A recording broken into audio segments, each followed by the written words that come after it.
Olá para a galerinha do terceiro curso, tudo bem com vocês? Espero que esteja tudo bem, espero que esteja todos se cuidando e estudando, tá bom?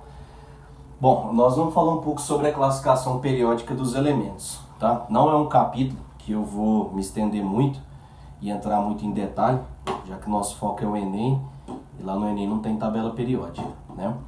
Mas é um capítulo que cai em outros vestibulares e eu preciso que você tenha uma noção da tabela, principalmente quando a gente for comentar sobre as propriedades periódicas dos elementos, tá bom? Isso vai nos ajudar lá dentro de ligações químicas, tá? Bom, várias foram as tentativas de se organizar os elementos com propriedades semelhantes dentro de grupos, né, para facilitar o estudo.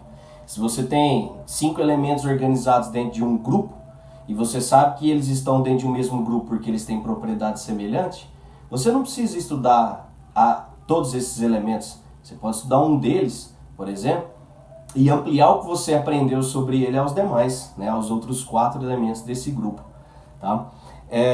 Várias tentativas surgiram, né, ao longo do tempo e 2 são conhecidas e são citadas até hoje. A ideia de Mendeleev, Dmitri Mendeleev, ele organizou os elementos seguindo o critério de massa atômica. Vocês se lembram que no modelo de Dalton, o que caracterizava o átomo de um certo elemento era a massa dele? Aí depois do surgimento do modelo de Rutherford, é que começaram a desenvolver a ideia de número atômico, né? E aí abandonaram essa ideia, já que podem existir elementos de átomos, né, de elementos diferentes com a mesma massa, por exemplo. Podem existir átomos de um mesmo elemento com massas diferentes. Então a massa atômica não caracteriza um elemento. Quem caracteriza o elemento é o número atômico, é o número de prótons desse átomo. É o número de prótons que ele possui dentro do núcleo. E aí Max Mosley organiza a tabela, né, que é a tabela que nós conhecemos hoje, onde os elementos são organizados, né, em ordem crescente de número atômico. Ok? Bom, a nossa tabela está dividida em linhas verticais e em linhas horizontais, tá bom? São 7 linhas horizontais, né? 1, 2, 3, 4, 5, 6, 7, né? Essas linhas horizontais, elas são chamadas de períodos, séries ou períodos, tá? Séries ou períodos. E são 18 linhas verticais, que são chamadas de grupos ou famílias, tá? Por que 18? Eu vou te explicar, porque se você tiver essa ideia em mente, você vai conseguir mentalizar a tabela toda, tá? Quais são os subníveis que nós conhecemos? SPDF. Esquece o F agora, você vai entender por quê. Quantos elétrons cabem no máximo dentro de um subnível S? 2. Dentro de um subnível P? 6. Dentro de um subnível D? 10. 10 do D com 6 do P, 16 com 2 do D. 18 famílias ou grupos. Os 2 primeiros grupos são os elementos, né, cuja distribuição param em S1 e S2. Tá? Aqui no centro, digamos assim, da tabela, nós temos o grupo dos elementos que terminam a distribuição em D. D1, D2, D3, D4, D4, D5, D6, D7, D8, D9, até D10. E aqui na parte, né, no lado direito, digamos, da tabela, são os elementos cuja distribuição para em P. P1, P2, P3, P4, P5 e P6. Com exceção desse primeiro elemento aqui, ó, dessa família, que é o hélio, tá? A distribuição eletrônica do hélio é 1s2. Ele termina em S2, tá? Agora eu comento mais um pouquinho, porque se ele termina em S2, por que ele está nessa família e não nessa, tá? Agora eu comento isso aí com vocês. Para enumerar as famílias, galera, é muito simples, tá? Obviamente você vai começar da família 1. Então, você vem aqui, ó, família 1A, os elementos terminam em S1, família 2A, os elementos terminam em S2. Pula o centro da tabela e continua enumerando as famílias A. 3A, 4A, 5A e assim por diante até você chegar aqui na família 6A, tá? Professor, por que o hélio que termina em S2 não está na família 2A e sim na família 6A? Os grupos ou famílias, eles contêm os elementos com propriedades semelhantes. Dentro de uma mesma família ou grupo, as propriedades dos elementos são muito parecidas. As propriedades do hélio, galera, não tem nada a ver com as propriedades dos elementos da família 2A. Mas, em compensação, as propriedades químicas e físicas do hélio se parecem demais com os elementos da 6A. Por isso eles preferiram, né, e o PAC preferiu manter o hélio aqui na família 6A, mesmo a distribuição dele terminando em S2, correto? E aí aqui são as famílias B. Como é que você vai enumerar as famílias B? Se essa é a família 2, a próxima família só pode ser a família 3, só que é a família 3B. Aí você continua, 4B, 5B, 6B, 6B, 7B. Aí vai aparecer uma família B aqui, ó, que ela é tripla na verdade. Tá? Ela é tripla.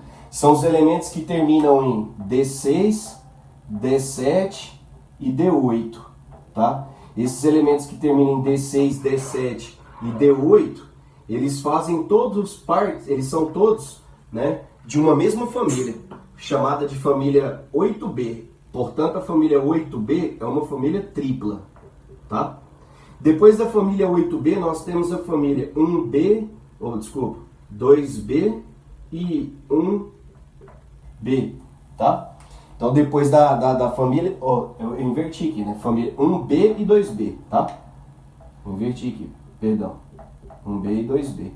Então, depois da família 8B, você não continua contando 9B e 10B, tá? É só você lembrar assim, ó, se essa é a 3, essa família tem que ser a 2, tá? Antes dela, e antes dela tem que ser a 1, tá? A família, eles fizeram assim porque a tabela fica dividida, entende? Em 8 famílias, 8 do lado, né, esquerdo e 8 do lado direito, claro, né? 8 contando com a numeração que eu tô dizendo, tá? Bom, mas isso não é uma coisa que você tem que se preocupar tanto, porque nos vestibulares, né, onde cai tabela periódica, eles te dão, né, a tabela, tá? Professor, cadê os elementos que param em F?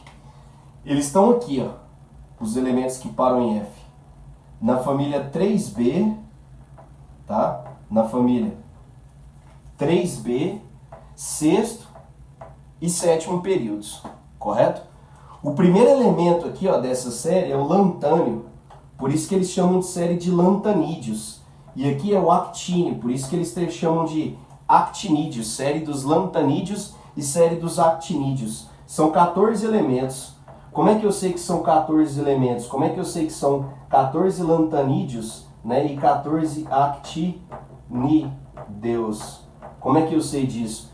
Porque o subnível F comporta no máximo quantos elétrons? 14, tá? Todos os lantanídeos têm a distribuição eletrônica terminada em 4F e todos os actinídeos terminados em 5F. Beleza? Bom, essa é a montagem, né, estrutural aqui da família. Tem mais um detalhe importante, o hidrogênio. Se você observar, galera, o hidrogênio, ele é sempre destacado de alguma maneira. Ou, normalmente ele é colocado aqui na família 1A, mas a galera destaca esse hidrogênio aqui com uma cor diferente, ou uma legenda, né? De alguma maneira eles destacam ele. Algumas tabelas trazem o hidrogênio até fora da tabela, tipo representado aqui assim, ó, entende? No centro. Por que disso? Porque o hidrogênio não tem localização definida na tabela. Por que o hidrogênio não tem localização definida na tabela? O hidrogênio é um átomo muito singular. Ele é o único átomo, galera, que contém, né, quando neutro, contém um único elétron. Então só existe um tipo de interação, né, de origem eletrostática no átomo de hidrogênio, que é a atração entre o núcleo e o seu elétron da eletrosfera. Em todos os outros átomos, quando neutro, você vai ter mais de um elétron, aí você passa a ter uma segunda força eletrostática atuando, que é a força de repulsão entre os elétrons na eletrosfera. Isso faz com que o hidrogênio tenha propriedades muito singulares, muito particulares. E aí por isso aí o PAC, tá, não localiza, né, o hidrogênio, não define uma localização para o hidrogênio na tabela. Então, apesar do hidrogênio ser representado aqui, ele não faz parte da família 1A. Beleza? Bom, essa é a nossa tabela, né? De modo geral, é isso aqui que a gente tem que lembrar, tá? Algumas famílias, pela importância prática delas, né? Algumas famílias têm nomes especiais, né? Os seus elementos têm nomes especiais. A família tem um nome especial em si, né? E aí esses elementos, né? Vocês têm que ficar bastante atentos com eles, porque são os elementos que mais aparecem para a gente, né, nas provas de vestibulares. Tá? O nome, né, especial das famílias surgiu justamente por causa disso, né? Literalmente, para poder facilitar a comunicação. Ao invés de eu falar assim para vocês, por exemplo, pessoal, os elementos da família 1A, tá? Os elementos da família 1A, eu falo simplesmente, pessoal, os metais alcalinos. Diga-se de passagem, galera, esse nome, essa expressão é bastante sugestivo. Por que eles chamaram esses metais de metais alcalinos? Eles chamaram de metais alcalinos porque eles têm a capacidade de reagir com a água e formar hidróxidos, formar bases, formar álcalis. Por isso, metais alcalinos, tá? Os elementos da família 2A, eles são chamados de metais alcalinos terrosos. Metais alcalinos terrosos, tá? Os elementos lá da família 6A. Na família 6A nós temos os calcogênios. Gênese, formação, origem, cálculos, cobre. Eles são encontrados normalmente em minérios de cobre, dão origem ao cobre. Essa aí foi a ideia, entende? Família 7A. Os elementos da família 7A são chamados de halogênios, tá? Gênese, formação, origem, halo, sal. Normalmente eles são encontrados na forma de sais. Dão origem a sais, por isso halogênios, tá? E o pessoal da família 8A, né? Os elementos da família 8A são os gases nobres. Eles são os gases nobres, tá? Antigamente, o pessoal achava que esses elementos não reagiam com nenhum outro elemento para formar nenhum tipo de composto. Então eles não se relacionavam com ninguém, tipo a nobreza, né? E daí por isso gases nobres, tá? Ou gases inertes, eles chamavam assim também. É uma coisa que você tem que tomar cuidado. Hoje em dia a gente já conhece compostos, tá, de gases nobres. A gente conhece, por exemplo, tetrafluoreto de xenônio, tá? Que é bastante citado, usado em refrigeração, por exemplo, tá? Usado como gás inerte, beleza? Então tome cuidado se eles falarem que os gases nobres não reagem. Os gases nobres reagem. A reatividade é muito baixa, mas eles reagem. Correto?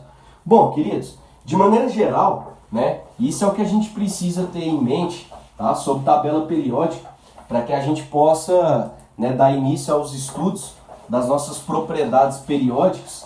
E aí isso vai nos ajudar a compreender, né, a parte de ligações químicas, que é realmente a parte, né, que a gente está mais preocupado, que mais nos interessa, tá bom?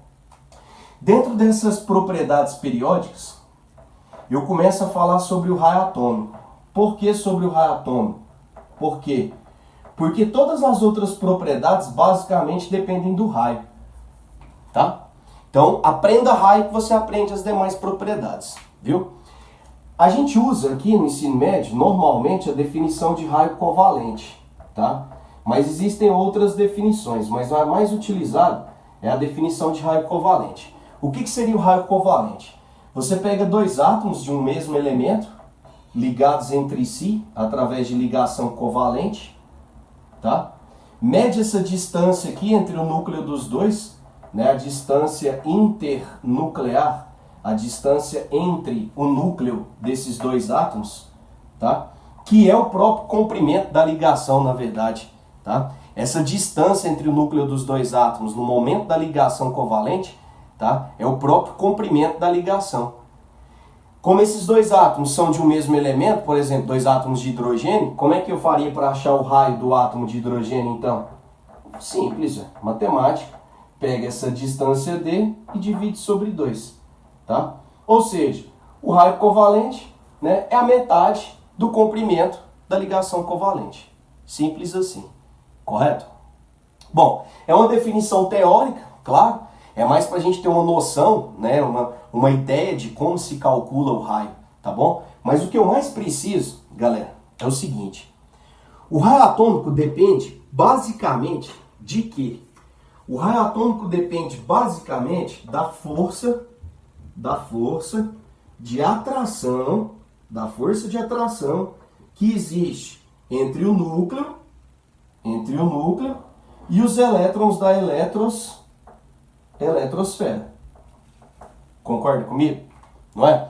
Por exemplo, quanto maior for essa força de atração, maior ou menor vai ser o raio? Pensem aí. Maior ou menor será o raio? Pensa. Se o núcleo, né, está atraindo os elétrons que estão ao redor dele com muita força, se essa força de atração é muito intensa, esses elétrons vão tender a se aproximar do núcleo, né? E se eles se aproximam do núcleo, a tendência é que o raio diminua. Concorda comigo? Certo? Obviamente eu posso pensar no inverso também, né? Quanto menor for a força de atração, quanto mais fraca for a atração que o núcleo exerce pelos elétrons que estão na eletrosfera, mais esses elétrons conseguem se afastar do núcleo, maior vai ser o raio. Tranquilo até aí? O raciocínio é bastante simples, não é? Beleza? Daí agora, eu queria que vocês raciocinassem uma coisa comigo, tá? Pensa aqui comigo. Essa força de atração, ela depende de quê? Essa força de atração, ela depende basicamente de dois fatores. Dois fatores, tá? Primeiro fator, ela depende do número atômico do elemento, do Z, do número atômico, né? Lembre-se que o número atômico Z indica o que no átomo? Indica o número de prótons de um determinado átomo, não é? Então é simples. Essa força de atração depende do número atômico, por quê? Quanto mais prótons eu tenho dentro do núcleo, quanto mais carga positiva eu tiver dentro do núcleo, maior é a atração pelos elétrons que estão aqui ao redor desse núcleo, concorda? Na eletrosfera, não é? Então, quanto maior for o número atômico, maior vai ser a força de atração, né? Ou, como está escrito aqui no quadro, né? Quanto menor for o número atômico, quanto menos prótons eu tiver dentro do núcleo, quanto menos cargas positivas no núcleo para conseguir atrair os meus elétrons, menor é a força de atração, maior vai ser o raio. Compreenderam? Segundo fator que influencia nessa força de atração, o número de camadas de um átomo. O número de camadas de um átomo, né? Quanto mais camadas o átomo tem, galera, maior é a eletrosfera dele. Quanto maior for a eletrosfera dele, mais afastado do núcleo os elétrons vão estar. Se os elétrons vão estar mais afastados, concorda que a força de atração por esses elétrons é menor? Então, quanto maior for o número de camadas, menor é a força de atração, maior é o raio. Correto? Olha só, simplificando então. Quanto menos prótons, quanto menos cargas positivas eu tiver dentro do núcleo, menor é a atração do núcleo pelos elétrons. Os elétrons conseguem se afastar do núcleo, o raio aumenta. Quanto mais camadas eu tenho na eletrosfera, mais distante o elétron vai estar do núcleo. Se ele está mais distante, a atração do núcleo pelo elétron também vai ser menor, o raio também vai ser maior. Beleza? Se você pega essas duas ideias aqui e traz para a tabela periódica, galera, vou fazer um esboço aqui. Você traz para a tabela periódica, percebe que quando eu vou falar, tá vendo, de tabela para vocês, ó, não põe o hidrogênio. O hidrogênio é um elemento que tem que ser estudado à parte. Aí você percebe o seguinte, o raio aumenta para baixo. Por quê para baixo? Os períodos indicam o número de camadas dos átomos. Então, esse átomo que está aqui no primeiro período, que é só o hidrogênio que estaria aqui, né? O hidrogênio, né? E o hélio. Os caras que estão aqui no segundo, 2 camadas, 3 camadas, 4 camadas, 5 camadas, 6 camadas, 7 camadas. Então, à medida que você vai descendo num grupo, você está aumentando o número de camadas, diminuindo a força de atração, aumentando o raio. Por isso o raio aumenta para baixo. E para a esquerda. Por que para a esquerda? Porque o número atômico diminui. Para a esquerda o número atômico diminui. Se você pega esse elemento aqui, ó, por exemplo, ó, o número atômico dele é 11. Se você pegar esse elemento aqui, por exemplo, que está no mesmo período que ele, terceiro, só que lá do lado direito ó, da tabela, o número atômico dele é 18. Tá vendo? Então quando você caminha para a esquerda, o número atômico diminui. Se o número atômico diminui, a força de atração diminui, o raio aumenta. Correto? Quer ver um raciocínio, né? Uma pergunta que eles fazem bastante para vocês no vestibular, que ilustra bem isso daqui? Só que é até mais simples do que essa discussão nossa. Quer ver?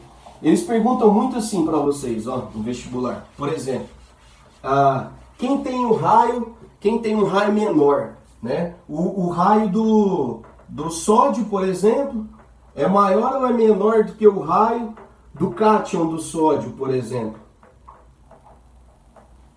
Né? Essa é uma pergunta que cai bastante. Olha só, se o sódio tem número atômico 11, é porque ele tem 11 prótons, né? Quando ele está neutro, o número de prótons é igual ao número de elétrons, então ele também tem 11 elétrons. Mas esse cara não perdeu um elétron? Então não são 11 elétrons mais, são só 10 elétrons. Então agora raciocina comigo. Nos dois casos, nós temos 11 prótons, 11 cargas positivas dentro do núcleo, né? Só que nessa espécie, existem 11 elétrons na eletrosfera para eles conseguirem atrair. Nessa espécie só são 10 elétrons. Concorda que 11 prótons vão conseguir atrair 10 elétrons com mais força do que se eles tivessem que conseguir atrair 11? Então, se aqui eles atraem com mais força, é porque aqui o raio é menor. Tá vendo? Então, sempre um cátion tem um raio menor do que o seu átomo neutro. Ou seja, quando um átomo perde elétrons, o seu raio tende a diminuir. Claro, o número de prótons dentro do núcleo continua sendo o mesmo. Mas o número de elétrons na eletrosfera está diminuindo. Os prótons vão conseguir atrair os elétrons com mais força. Os elétrons vão se aproximar do núcleo, o raio tende a diminuir. Ficou claro?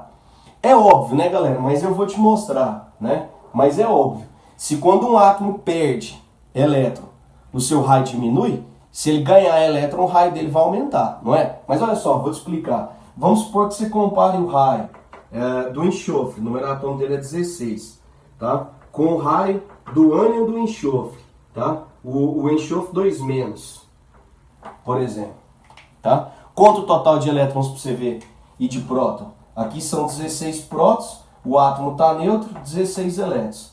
Aqui são 16 prótons, mas o átomo ganhou 2 elétrons, são 18 elétrons. Não é verdade? Tá vendo? O número de prótons é o mesmo, são 16 prótons nos dois átomos. Só que aqui, ó, esses prótons têm que conseguir atrair 18 elétrons. Aqui só tem 16 elétrons para eles conseguirem atrair. É óbvio que eles vão conseguir atrair 16 elétrons com mais força do que atrair 18. Se eles atraem aqui com mais força, então o raio aqui é menor.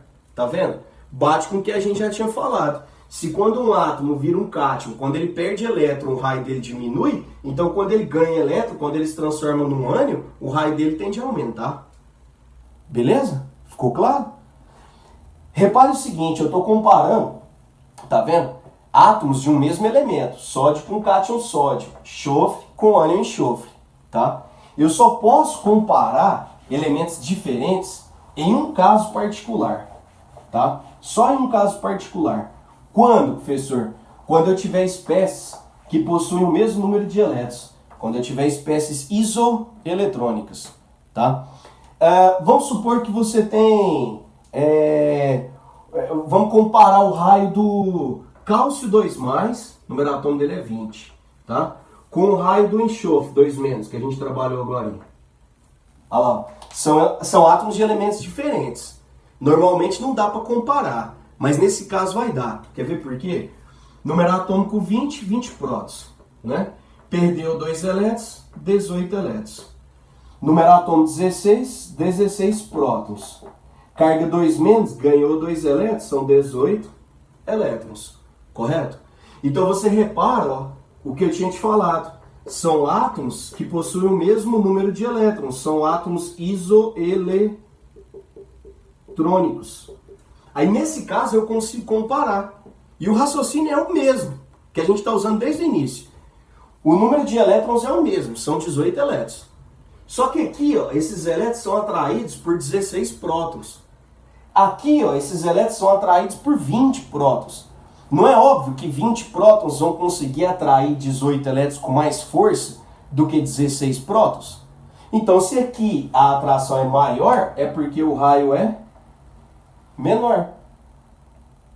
Ou seja, Quando você tem espécies, né, isoeletrônicos, átomos isoeletrônicos, a espécie que tiver o maior número atômico é a espécie que vai ter o menor raio. Claro? Quer ver eu te explicar sem o exemplo? Se o número de elétrons é o mesmo, se são isoeletrônicos, se o número de elétrons na eletrosfera é o mesmo, quanto mais prótons, quanto maior o número atômico, quanto mais prótons eu tenho dentro do núcleo, mais fortemente esses prótons conseguem atrair os elétrons tendem a se aproximar do núcleo, o raio tende a diminuir. Ficou claro, queridos? Bom, essa é a principal propriedade periódica. Tá? A partir da próxima aula nós vamos ver as demais propriedades. Inclusive vai ser bem mais rápido, né? Porque como eu falei para vocês, basicamente todas as outras dependem do raio. Eu vou passar uma lista de exercícios para vocês treinarem essa distribuição eletrônica, tá? E eu vou fazer alguns exemplos agora e comentar alguns detalhes importantes que eu acho que vocês têm que se atentar, tá bom? Para facilitar o nosso tempo aqui, né? Até pela questão de espaço, eu já coloquei a distribuição eletrônica aqui de 3 elementos, tá? E aqui eu coloquei uma parte do diagrama de Pauli, né? Lembre-se que eu te ensinei o seguinte, esse número que vem antes da letra é a camada, né?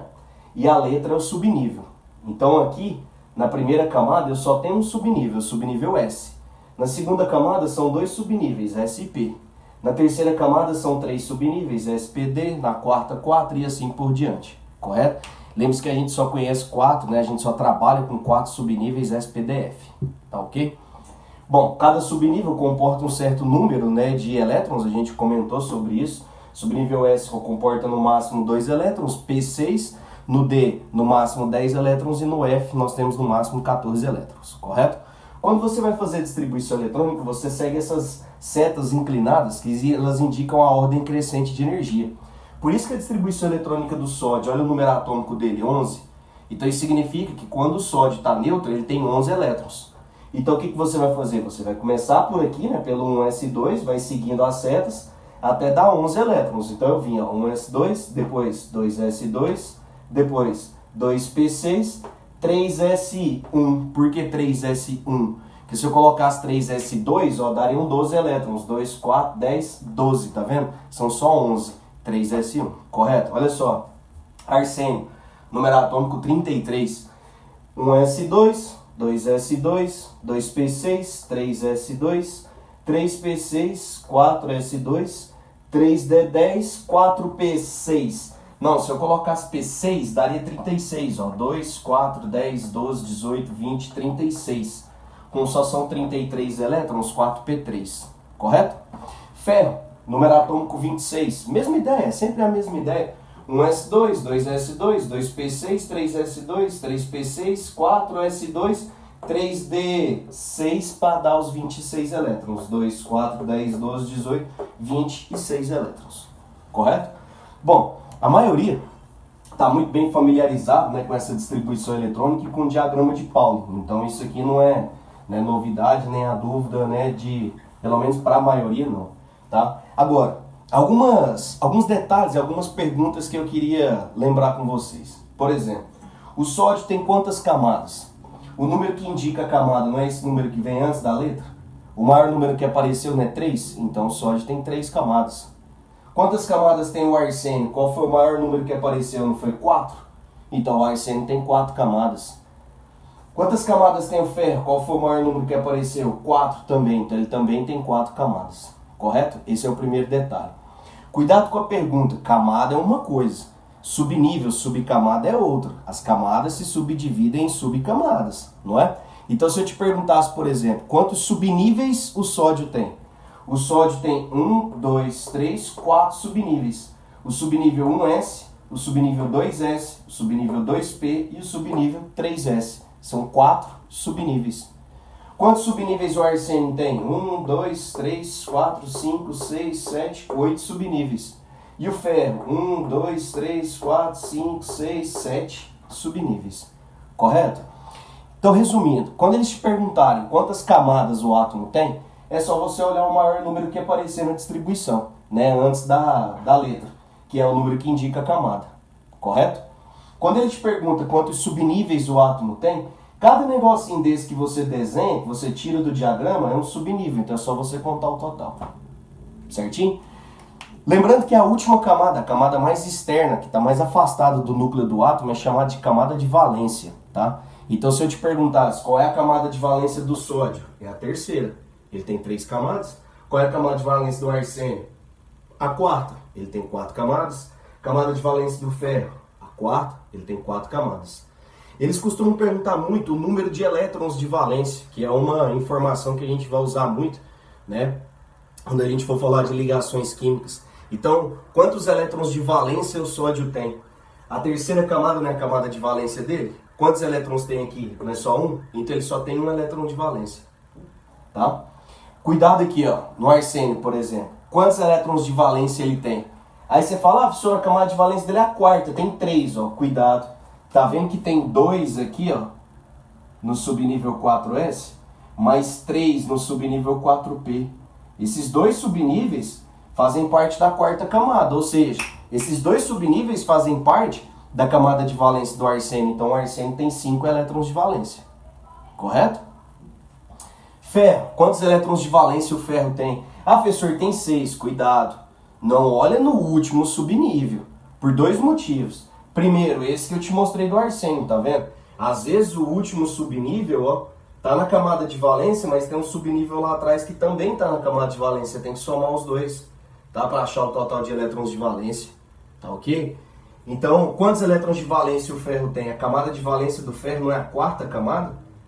Você não tinha me falado? A gente não tinha falado que o ferro tem 4 camadas? Então ele tem quantos elétrons de valência? 2. São 2 elétrons de valência. Tá ok? Beleza? Bom, por último, uma outra coisa que eles perguntam para vocês é qual é o subnível mais energético do átomo? Professor, como assim subnível mais energético? Muito simples. Quando você seguiu as setas no diagrama, o que a gente comentou? Que você seguiu as setas para poder seguir a ordem crescente de energia do átomo, não foi? Para distribuir o átomo na menor quantidade de energia possível, no seu estado fundamental, não é? Então sempre o último subnível que você distribuir, que você escrever, é o subnível mais energético. Então, qual é o subnível mais energético do sódio? O último que eu escrevi, 3S. Qual é o subnível mais energético do arsênio? O último que eu escrevi, 4P. Qual é o subnível mais energético do ferro? O último que eu escrevi, 3D. Beleza, queridos? Tranquilo até aí? Tá. Bom, alguns vestibulares, quando eles cobram números quânticos de vocês, eles se preocupam justamente com esse subnível mais energético. Então a pergunta é, qual é o conjunto de números quânticos do elétron mais energético ou do elétron diferencial do átomo?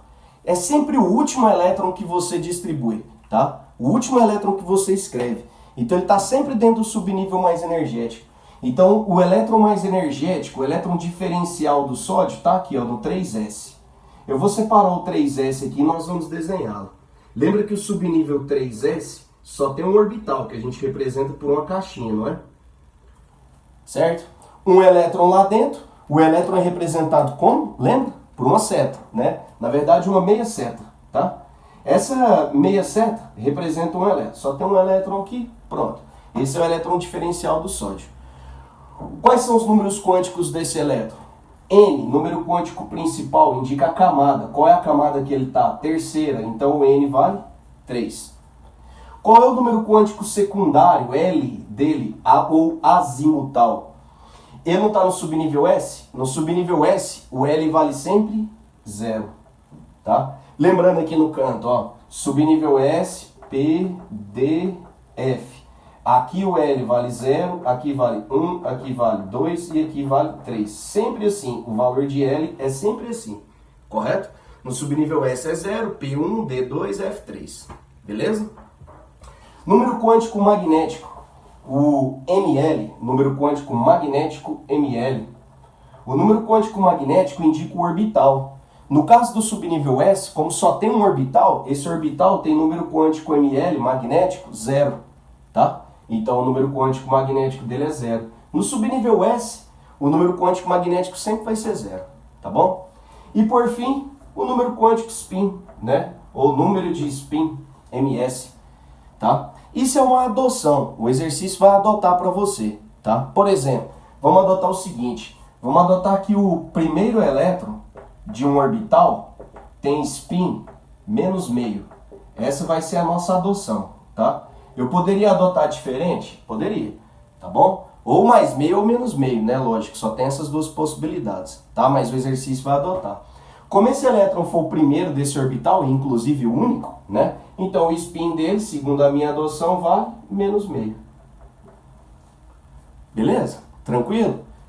De boa, né? Tá, agora olha só, bora lá, vamos fazer do arsênio? Vamos fazer do ferro? Que aí eu dou mais um espacinho aqui. Vamos fazer do ferro, tá? Vamos fazer do ferro. Bom, como é que vai ser o enunciado mesmo? Dê o conjunto de números quânticos do elétron diferencial do átomo. Aonde está o elétron diferencial? Sempre no último subnível que você escreveu, né, aí no seu caderno, na sua folha, tá? Pega ele e separa ele aqui. 3d6. 3d6. O subnível D, galera, ele tem 5 orbitais. Né? Naquela aula teórica nossa nós falamos, são 5 orbitais. Então, você vai seguir a mesma coisa do S. Você vai representar cada orbital desse, né, por uma caixinha, por um quadradinho, tá? Aí, ó, cada quadradinho desse tem um número quântico magnético. No subnível S, né, só tinha um orbital, era 0. Aqui você faz assim, ó, o do meio é 0. À direita, sempre números inteiros e positivos. À esquerda, sempre números inteiros e negativos, entendeu? Se você for, por exemplo, desenhar um subnível P, o subnível P, ó, só tem 3 orbitais. Então você vem aqui e desenha, né, esses 3 orbitais. Ó. O do meio é 0, à direita número inteiro e positivo, à esquerda número inteiro e negativo. Tá vendo? Bom, aí agora eu vou distribuir os meus elétrons aqui dentro. São 6 elétrons, né? Lembre-se, você sempre tem que colocar um elétron em cada orbital, para depois, se precisar, você voltar colocando o segundo elétron aqui dentro do primeiro orbital. Tá? Então, ó, são 6 elétrons, né? 1, 2, 3, 4, 5. Agora eu vou precisar voltar, não é? Não são 6? Aí você volta. Aí é o seguinte, se você começou representando a seta para cima, você tem que ir até o final com todas as setas para cima, igual eu fiz. E aí, se precisar, você volta colocando para baixo, tá? Ou vice-versa, você começou para baixo, para baixo, para baixo, para baixo, para baixo, para baixo, na hora que você voltar, você volta para cima, correto? Eu destaquei esse elétron aqui, ó, porque ele é o nosso elétron de interesse, lembra? O nosso elétron de interesse, o elétron diferencial, né? Sempre o último que você escreve no seu caderno, então é esse elétron vermelho que me interessa. Vamos lá achar os números quânticos dele? N, número quântico principal, indica a camada. Qual é a camada que ele está? Terceira. L, número quântico secundário ou azimutal. Ele não está no subnível D? Lembra? No S é 0, no P é 1, no D, 2. ML, número quântico magnético. Não é o que você escreveu aqui embaixo dos subníveis, dos orbitais? Ele está em qual orbital? No menos 2. E o spin depende do que nós adotamos. O que foi que nós adotamos? Nós adotamos que o primeiro elétron que ocupa um orbital tem spin menos meio. Então, se o primeiro que ocupa um orbital tem spin menos meio, o segundo tem spin mais meio. Ué, por quê, professor? Isso é chamado de princípio da exclusão de Pauli. Wolfgang Pauli, ele diz que um orbital comporta no máximo 2 elétrons e de spins contrários, tá? Então, se eu adotei que o primeiro elétron tem spin menos meio, o segundo elétron tem que ter spin mais meio. E esse elétron vermelho meu, que é o de meu endereço, ele não foi o segundo desse orbital, por isso que o spin dele é mais meio. Beleza, galera? Tudo tranquilo? Bom, essa parte aqui vocês já estão bem familiarizados com ela, né? Como eu tinha dito para vocês, né? Tem só mais 2 detalhes aqui para a gente fechar essa parte. E aí vocês pegarem a lista de exercícios para vocês treinarem, tá? Seguinte, quando você for fazer distribuição eletrônica de átomos, né, de espécies que não são neutras, cátion e ânion, por exemplo. Vamos supor, eu peço para você fazer a distribuição eletrônica para mim do ânion cloreto, Cl-. Essa carga -1 não significa que ele ganhou um elétron? Se ele tem número atômico 17, é porque quando ele era neutro, ele tinha 17 elétrons. Mas agora ele não ganhou um elétron, então não são 18 elétrons? Pronto, distribui 18. Segue o diagrama, 1s2, 2s2, 2p6, até dar 18. 3s2, 3p6, tá? Galera, eu faço direto assim, né? Porque eu tenho mais, né, já o diagrama aqui meio na cabeça, né, decorado. Mas quem tiver dificuldade, antes de fazer a distribuição, vai lá no cantinho, monta o diagrama como eu te ensinei, daí você segue as setas e faz a distribuição, tá bom? Então, ânion não tem segredo, conta o total de elétrons e faz a distribuição. Morreu o assunto, tá? O cuidado que você tem que tomar é com o cátion. Por exemplo, esse cátion aqui, ó, mais cai em vestibular. Eu quero que você faça para mim a distribuição do ferro 2+. Aí você vai tentar fazer igual do cloreto.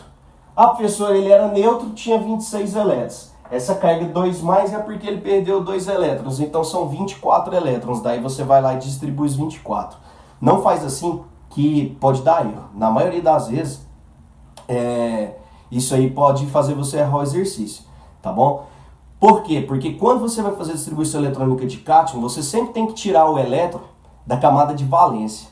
Então, olha só, vamos fazer primeiro a distribuição do átomo neutro de ferro, que inclusive a gente tinha feito, né, anteriormente. 1s2, 2s2, 2p6, 3s2, 3p6, 4s2, 3d6. Pronto. Cadê a camada de valência? Como é que eu ensinei vocês a acharem? Não é só você olhar o maior número aqui que vem antes da letra? Então essa aqui é a camada de valência do ferro, não é? Bom, eu quero a distribuição do ferro 2+, então eu tenho que ir lá na camada de valência e retirar 2 elétrons. Como só tem 2 elétrons aqui, na hora que eu retirar esses 2 elétrons, esse subnível aqui, ó, ele vai sumir. Como é que vai ficar a distribuição eletrônica do ferro 2+, então, né? Seria a resposta do exercício. Igualzinho menos esse subnível. 1s2, 2s2, 2p6, 3s2, 3p6, 3d6. Pronto, fez a distribuição. Tá vendo? Não tem segredo, só tem que ter um pouco mais de calma. Faz a distribuição primeiro do átomo neutro, localiza a camada de valência, vai lá na camada de valência e tira o tanto de elétron que você tem que retirar, que aí vai dar certo. Beleza, meus queridos? Daí eu vou soltar a lista para vocês, mandar uma lista dessa parte para vocês, para a gente fechar, né, de vez isso daí, e aí a gente já começar o estudo da tabela periódica, tá? Grande abraço para vocês, se cuidem.